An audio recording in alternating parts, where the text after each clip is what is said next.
New dive watch. When you've been doing this for as long as I have, creating a new dive watch is the most redundant thing ever.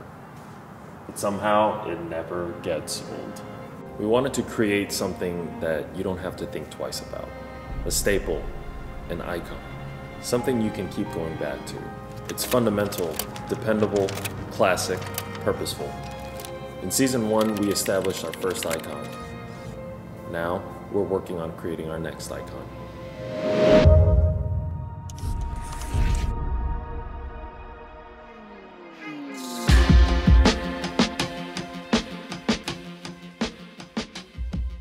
The move into launching a new dive watch right after our Strata timer was actually unexpected. Much like how we didn't expect the Miyota 9075 GMT movement to fall into our laps. We were actually in the middle of developing a new watch in our C-Trek collection to launch sometime in 2023. In fact, we even had an announcement on our website that said we were working on a new C-Trek that was going to be 40 millimeters in size compared to the original 42. However, when we debuted the Strata timer at the Wind Up Watch Fair in New York, the amount of requests we received in real time on creating a dive watch based off the Strata timer was pretty high. So when we got back to Dallas, it was pretty obvious what we needed to do. Place a hold on the C-Trek and create a watch that the community has been asking for. Two things stood out to me from those requests. The first one was the ability for the customers to look at our watch and envision a different watch built upon the same platform. I mean, the amount of times different people looked at the Strata timer and said, "Oh, this needs to be a dive watch too," or "How soon can you make this into a dive watch?" was really an unexpected outcome, and it made me realize that we might have the beginnings of a case design that can be iconic to Jack Mason. The second thing that stood out to me was the fact that watch enthusiasts really cannot get enough of dive watches. Okay, so the mission was to create a new compelling dive watch and do it quickly. Did we need to speed up the process? Probably not, but when customers are asking for it, why not? A benefit to building upon a platform is that the general housing is already done, which saves a lot of time in design and development. So the next step is to set some parameters to build upon. Well, the thing about a dive watch is that those parameters are almost inherently set by nature of being a dive watch. Like I said in our last episode, we are not trying to reinvent the wheel here or create a crazy innovative watch.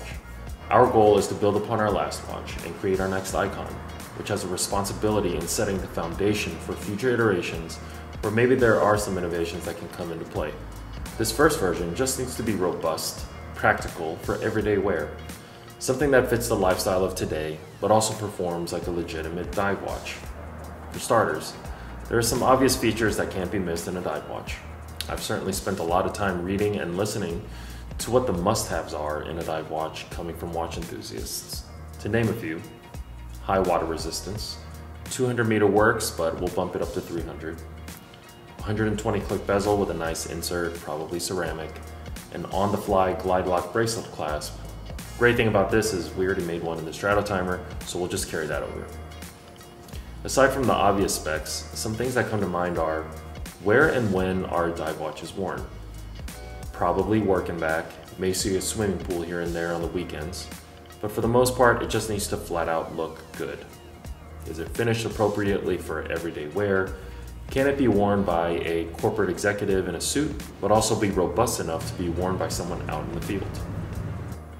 Lots of questions to address here, but it's a challenge that I just love to face. Designing a new dive watch just really never gets old.